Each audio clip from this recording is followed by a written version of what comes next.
Alléluia. Nous sommes en train de voir depuis que le mois a commencé qu'un jour, Dieu s'est manifesté à un peuple qu'on appelle le peuple d'Israël. Ils étaient entrés dans le désert. Et Dieu leur avait dit, leur signifiait que il est l'Éternel, le Dieu qui guérit. Jéhovah Rapha. Bien aimé, c'est Dieu lui-même qui a voulu la guérison pour son peuple.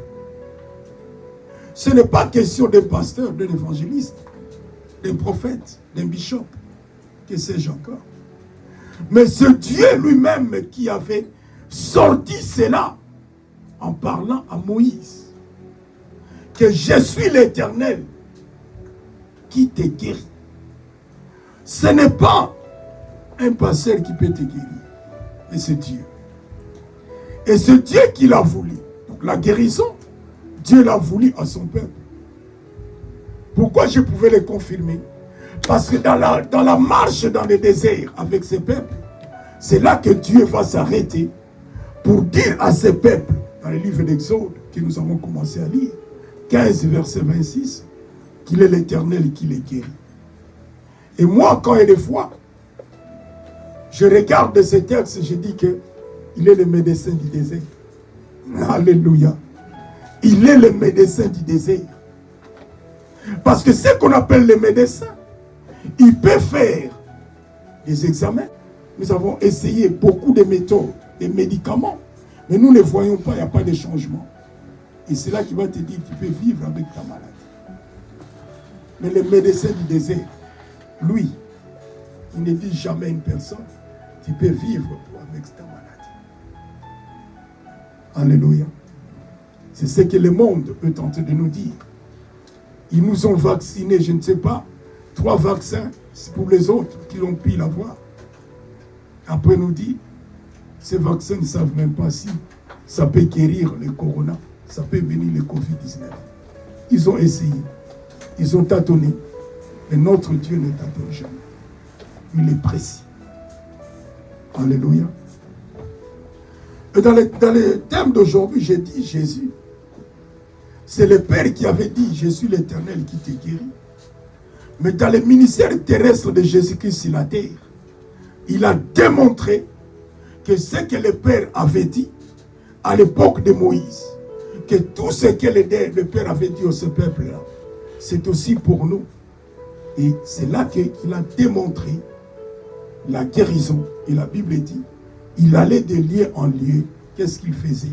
Il guérissait les malades. Et comme Christ, sur la terre, accomplissait ce ministère, il avait aussi légué aux disciples, aux apôtres, de continuer cela, ces mystères de guérison. Donc, l'Église ne doit pas se limiter à dire que ce n'est que dans les temps de l'Église primitive que s'accomplissait les guérisons. La Bible n'a pas dit cela. Mais chose étonnante, si dans nos églises, il n'y a plus de guérison, parce que nous avons enlevé ces thèmes de message, nous ne parlons plus de la guérison.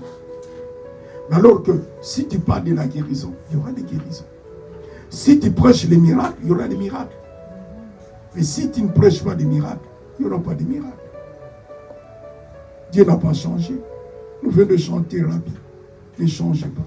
Mais qui change, c'est nous.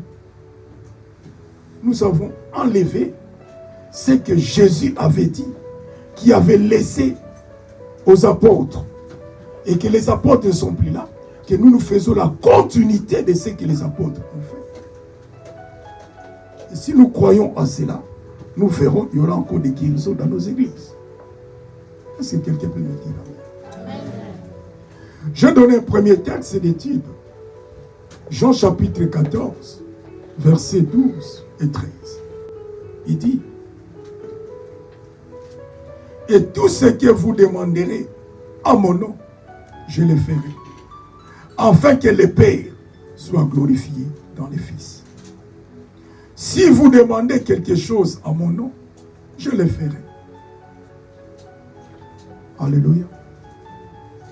Là, c'est Jésus-Christ qui parle. il nous dit, si nous demandons quelque chose à son nom, il le fera. Pour que le Père soit glorifié. Mes amis, frères et sœurs, si nous ne voyons plus les miracles, parce que les miracles, nous l'avons attribué au pasteur, et c'est eux qui veulent bien être glorifiés. C'est pour ça qu'il n'y a plus de miracles. Mais si, dans ta vie, que toi tu sais que les miracles, c'est pour la gloire de Dieu, pour que Dieu soit glorifié, il y aura encore des miracles dans nos ensembles. Mais tant que les gens veulent voir la gloire, veulent devenir des célèbres, la célébrité, il n'y aura plus de miracles. Mais Jésus dit que selon lui, que tout ce que nous demandons, il va le faire pour que le Père soit glorifié. Le miracle, c'est pour la gloire de Dieu. Et j'ai pu dire ceci. Si toi, tu es prédicateur de l'évangile, il ne faut pas monnayer les miracles. Monnaie, c'est quoi? Par l'argent. Les gens sont en train maintenant de monnayer les miracles. Pour qu'ils prient pour toi, il faut que tu lui payes l'argent. Pour qu'il y ait un miracle dans ta vie, il faut que tu payes l'argent. Et Christ n'a pas dit cela. Christ n'a pas prêché cela. C'est ce qui fait que maintenant dans nos églises, il n'y a plus de miracles. Parce que les gens veulent l'argent. Le vent suit l'argent. Tu veux que je fasse quelque chose pour toi? Il y a même des montants, il y a d'autres même qui sont devenus comme des cabinets de consultation. Qui 30 € pour telle situation. 40 € pour la délivrance. 50 € pour me rencontrer. Avant que je t'écoute. Ceci dit, nos églises où des pasteurs sont devenus des gens qui sont en train de monnayer les dons que Dieu les a donnés. Parce que la guérison, c'est un don gratuit que Dieu donne à tous celui qui croit en lui. La guérison, c'est un don gratuit. Et c'est là que Christ, c'est là que je vais essayer un peu de parler. Christ avait dit, vous avez reçu gratuitement. Qu'est-ce que vous devez faire? Donner gratuitement. Mais qu'est-ce que nous avons reçu gratuitement? Nous avons reçu les saluts. Et dans les saluts, il y a la délivrance. Dans les saluts, il y a la guérison. Dans les saluts, il y a des miracles. Dans les saluts, il y a le changement de vie. Comme moi, j'ai reçu gratuitement les saluts, par la foi en Jésus-Christ, et je crois que je suis sauvé.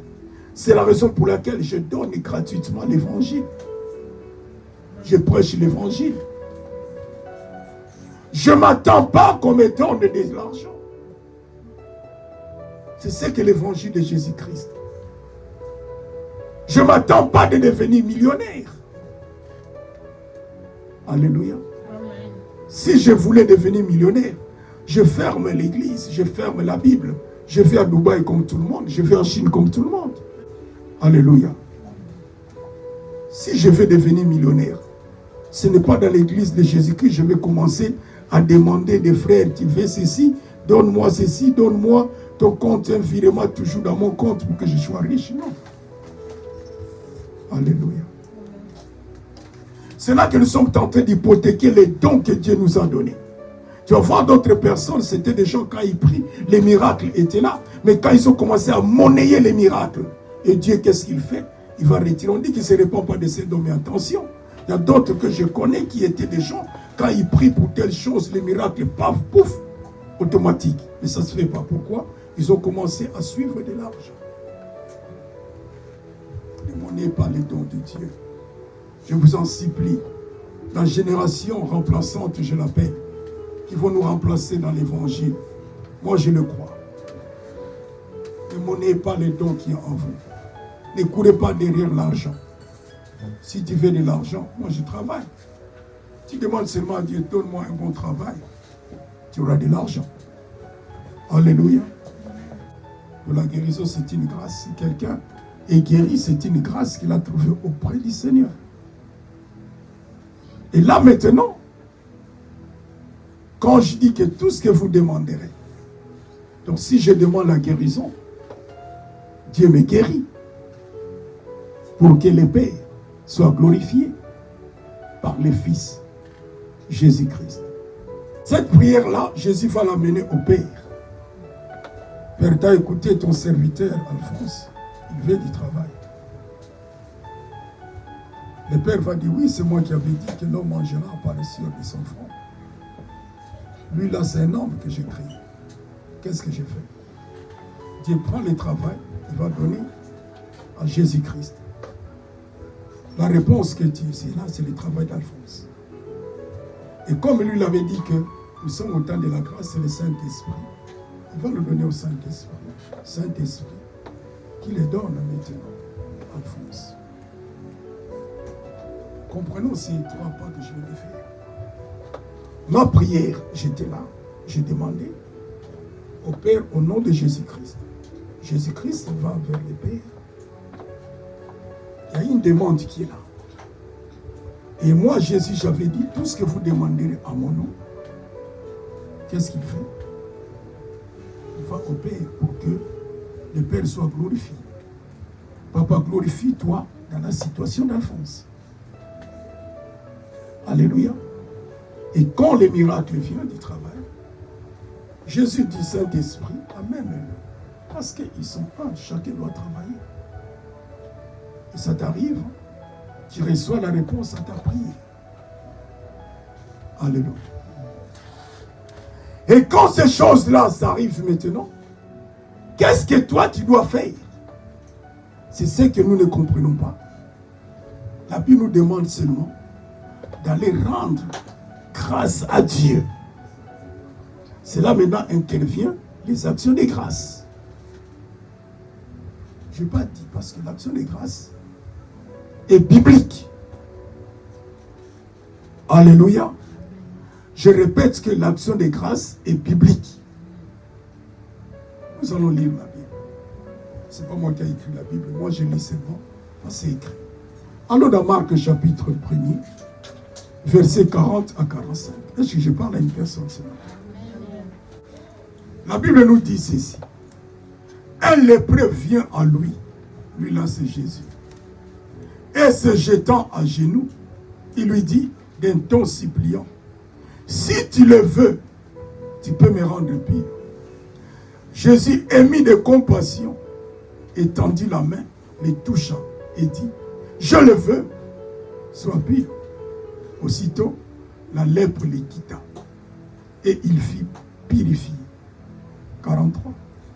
Jésus les renvoya sur les champs avec des sévères recommandations et lui dit, garde-toi de rien dire à personne, mais va te montrer au sacrificateur et offre pour ta purification ce que Moïse a prescrit, afin que cela leur serve de témoignage. Qu'est-ce que Moïse avait prescrit? Pourquoi Jésus lui dit, va te faire montrer devant les sacrificateurs? Frères et sœurs, plusieurs parmi nous, je ne sais pas dans quelles circonstances, durant ce Covid-19, tu as peut-être été touché, contaminé. Et tu es allé dans un laboratoire où on t'a fait les tests. On t'avait dit tu étais comment? Positif. Quand tu es positif, on va te laisser comment? Ou tu restes dans ta maison dans la quarantaine. Et d'autres personnes vont dire, va faire encore un test pour voir où 14 jours après, s'il y a un changement, s'il y a une guérison. N'est-ce pas? Quand on te dit de laisser, de rester dans la maison, de ne pas sortir, je me souviens quand le premier confinement s'est fait. Et c'est à l'époque, quand quelqu'un était lépreux, on lui disait qu'il devait être hors de la ville pour ne pas contaminer les autres. Et nous, on nous a dit de rester chez nous à la maison pour ne pas contaminer les autres. N'est-ce pas? Et la lèpre à cette époque-là était une maladie contagieuse. Et ils mettaient les gens dans la quarantaine, on te mettait hors de la ville. Oh, socialement, c'était dur. Mais qu'est-ce qu'il devait faire? Quand Jésus-Christ a prié pour ces lépreux, il lui dit, va te faire montrer au sacrificateur. Donc c'est lui qui doit constater ta guérison. On veut dire qu'il devait les envoyer, il va voir un médecin, non? Il va voir un laboratoire qui refasse encore les tests pour vérifier, pour confirmer que tu es réellement guéri. Alléluia. Mais comme Jésus-Christ, en venant sur la terre, il est venu accomplir ce que le Père, il a vu vers le Père, faire le Père. Et ce que le Père avait dit, qu'il était l'Éternel et qui te guérit. Et il commençait à guérir les malades. Et quand il avait parlé à ces lépreux, la Bible dit que si tu le veux, il est allé dire au maître, si tu le veux, si tu veux me rendre pur, Jésus est mis de compassion. Frères et sœurs, quand tu pries pour une situation difficile que tu connais, la première chose, je t'en supplie, tu dois avoir la compassion. Cela veut dire, je prends la situation de la personne, je la porte avec moi pour dire que non, Dieu agit dans cette situation. Et c'était émis de compassion. Des fois, cette personne malade, et par cette compassion, il va étendre sa main, il va toucher les lépreux. Il dit, je le veux, sois pur. Il a été purifié. La guérison est arrivée à cet homme. Alléluia. Mais quand je vois cela, au verset 45, il a dit ce que Moïse a prescrit, c'est quoi? C'est les actions de grâce qu'on donne.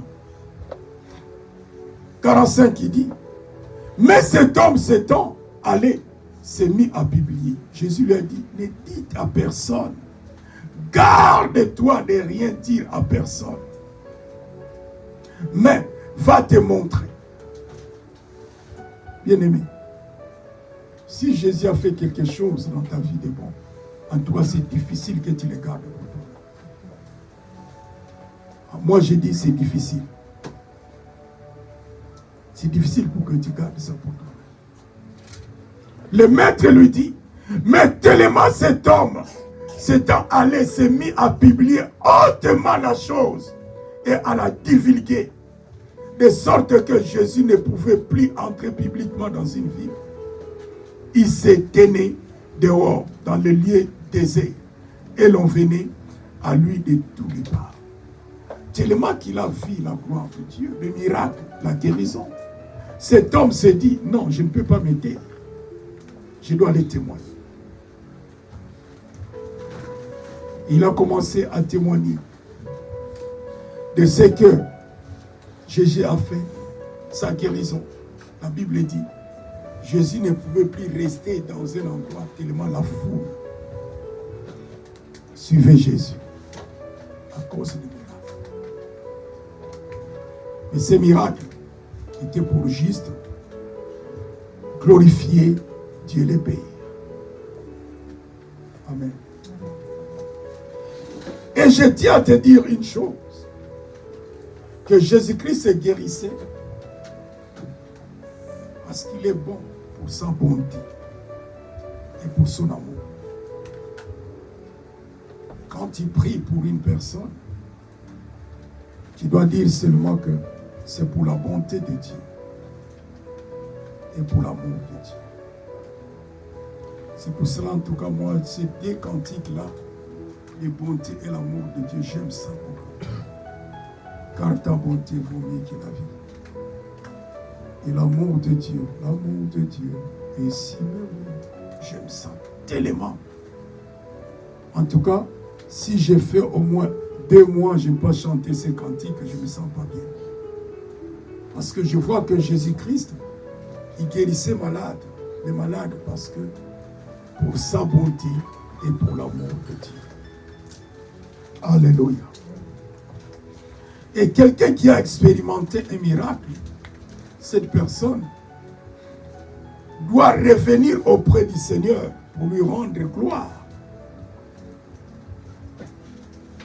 Tout ce que nous avons reçu, nous devons savoir que nous l'avons reçu parce que Jésus est mort à la croix et parce que Jésus a pourvu à toutes choses à la croix. Et avant que je commence à parler les raisons, je tiens à te dire ceci, que la guérison, c'est un don gratuit de Dieu. La guérison, c'est un don gratuit de Dieu. Première chose à noter. Et deuxième chose, la guérison, c'est l'expression de l'amour de Dieu pour les hommes. Je répète, la guérison, c'est un don. Un don, c'est quelque chose qu'on donne. Moi, j'ai toujours dit, les gens se glorifient parce qu'ils sont des pasteurs. Ils sont des prophètes. Alors qu'un pasteur, c'est un don que Dieu donne à une église. Nous sommes que des dons. Et si vous avez déjà entendu un don qui parle, ou un don qui parle mal, parce que toi tu es un don, mais comment tu dois parler mal aux gens? Moi ça me fait mal quand j'entends un serviteur de Dieu qui dit ceux qui vont se péliter broquer la vie. Ça me fait mal. Si vous n'êtes pas content de moi, vous pouvez partir. Je dis, tu n'es pas un don. Parce qu'un don ne parle pas. Pour la jeunesse, quand si Dieu vous élève de conduire le peuple de Dieu, sois humble. Rabaisse-toi.